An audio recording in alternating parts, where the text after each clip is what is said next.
भक्त थे पूर्व जन्म में भी।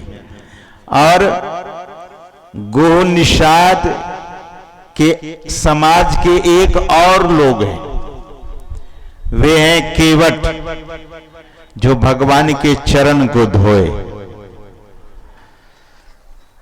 वह उस केवट के संबंध में कथा आती है, हम आपके बीच में वैसे मुख्यतः 8 रामायण है, तो अध्यात्म रामायण में बहुत ऐसी बातों को लिखी गई है। भगवान श्री नारायण शेष शैया पर लेटे हुए थे और वह कछुआ किसी जन्म के चूक से जल का जीव बन गया, कछुआ बन गया। लेकिन भगवान श्री नारायण का जब दर्शन हुआ तो उन्होंने सोचा कि भगवान के चरण को छू लेते हैं तो मैं इस योनि से पार चला जाऊंगा।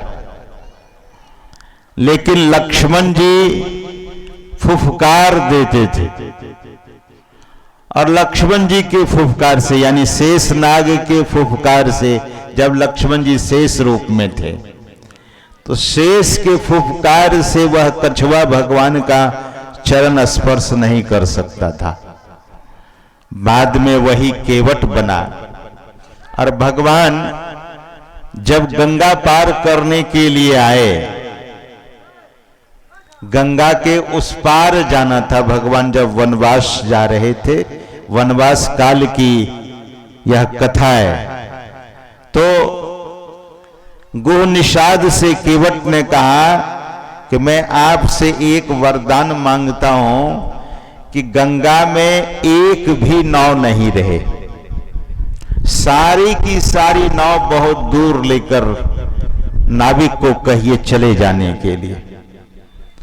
एक ही नाव मेरी नाव रहेगी, तभी भगवान मेरे नाव में सवार होकर इस पार से उस पार उतर जाएंगे। सज्जनों, गोह निषाद राज थे, मतलब गोह निषाद के वे राजा थे। तो सभी नाविकों से कहा कि सब अपनी अपनी नाव दूर लेकर चले जाओ। और भगवान जब गंगा के तट पर पहुंचे माता सीता के साथ और छोटे भाई लक्ष्मण के साथ, तो केवट क्या करता है, नाव को इस पार नहीं रखता है, नाव को उस पार लगा देता है। क्यों? क्योंकि भगवान को शेष जी छूने नहीं दिया था। इसीलिए आज केवट ने कहा कि जरा मैं अपनी भी विशेषता भगवान को दिखा देता हूं। नाव मिलेगी नहीं, पार उतरेंगे नहीं। तब भगवान मांगते हैं, ध्यान से सुनिए, जिस भगवान से सब कोई मांगते हैं वो भगवान आज केवट से नाव मांग रहे हैं। और भगवान के मांगने पर भी केवट नाव लेकर नहीं आता है।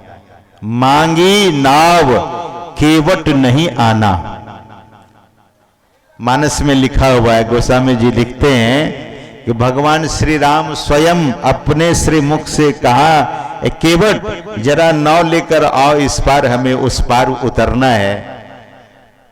तो केवट साफ मना कर देता है, मांगी नाव केवट नहीं आना, केवट नाव को लेकर नहीं आए।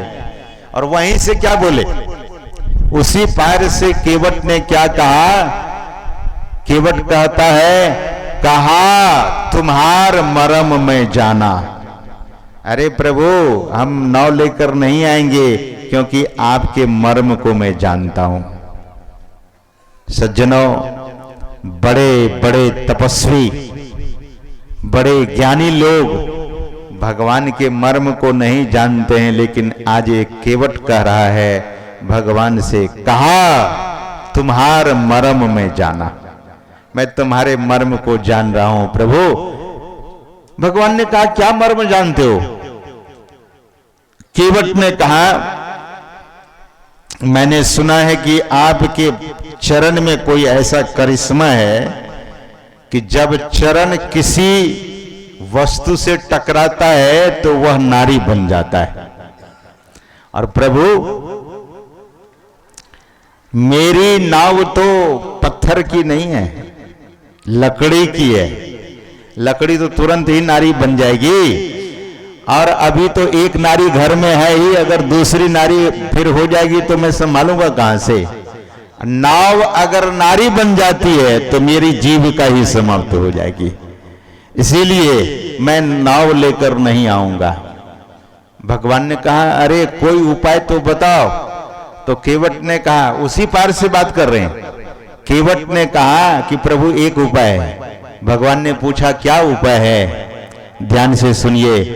केवट ने कहा कि यदि आप अपना चरण पुकारने देंगे तब चरण पखार कर नाव पर चढ़ाकर आपको उस पार उतार देंगे, क्योंकि आपके चरण में करिश्मा है, धूलि में, चरण धूलि में करिश्मा है। तो भगवान ने कहा, ठीक है, हमें तो पार उतरना है, अब जैसे तुम कहोगे वैसा मुझे करना ही पड़ेगा। तो नाव लेकर आए। तो केवट ने कहा कि नहीं, चरण पखारने के लिए पात्र होना चाहिए ना, तो मैं जरा घर जाता हूं, पात्र लेकर आता हूं। तो पात्र लेकर आते हैं, तो पीतल का नहीं, एल्युमिनियम का नहीं, कठोता लेकर आए। और उस जमाने में कठोता काठ का हुआ करता था। सज्जनों, कठोता लेकर केवट दौड़े हुए आए और भगवान का चरण गंगा के जल से पखारने लगे। तो भगवान को बैठने के लिए वहां तो कोई जगह थी नहीं कि भगवान बैठेंगे तो चरण पखारा जाएगा। भगवान श्री राम अपना दाहिना चरण आगे करते हैं, तो केवट जैसे ही चरण को पखारने लगे तो भगवान डगमगाने लगे, एक पैर में तो अनबैलेंस होगा ही। तब केवट ने कहा कि प्रभु, लगता है कि आप गिर जाएंगे, तो आप अपना हाथ मेरे माथे पर रख दीजिए, पकड़ लीजिए मुझे। और केवट के सिर पर भगवान ने हाथ दिया और फिर भगवान श्री राम के दोनों पैर, दोनों चरण का प्रक्षालन, दोनों चरणों को धोकर चरणामृत लिया। चरणामृत लेकर फिर भाग गए घर, पत्नी को दिया, बाल बच्चे को दिया। तब आकर आए और नाव पर चढ़ाकर भगवान को उस पार उतार देते हैं। सज्जनों, यह सगुण साकार, दरअसल में यह भी उनका कर्म ही था। भगवान जब पार उतरे तो भगवान उतराई देने लगे। सीता जी से कहा कि अपनी अंगूठी खोलकर उतराई दे दो इसे, लेकिन केवट ने कहा कि नाई से न नाई ले, तो धोबी से न धोबी ले। दरअसल में मैं तो छोटी सी नदी से आपको पार उतार दिया प्रभु, अगर आपको उतराई ही देना है तो मैं तो छोटी सी नदी का खेवैया हूं, पार उतारने वाला हूं। प्रभु, आप तो भवसागर से पार उतारने वाले हैं, इसीलिए उतराई ही देना है तो मुझे भवसागर से पार उतार दीजिए। श्री सद्गुरु महाराज की जय। सज्जनों, ये विनम्रता की बात है। केवट में भक्ति कर्म, भक्ति भी एक कर्म है और आसक्ति भी एक कर्म है। किसी वस्तु को, किसी वस्तु से, किसी व्यक्ति से और किसी ऐसे कर्म को करने से जब व्यक्ति आसक्ति में चला जाता है, आसक्त हो जाता है, तब उस व्यक्ति का पतन होने लगता है। और भक्ति दरअसल में सकाम नहीं होना चाहिए, निष्काम, जिसमें कहीं कोई कामना नहीं है। संत मत में आसक्ति को छोड़ने के लिए कहा गया है इस पर्दे को थोड़ा सा ऊपर उठा दीजिएगा तो ज़्यादा अच्छा रहेगा। जो भी टेंट वाले हैं इस पर्दे को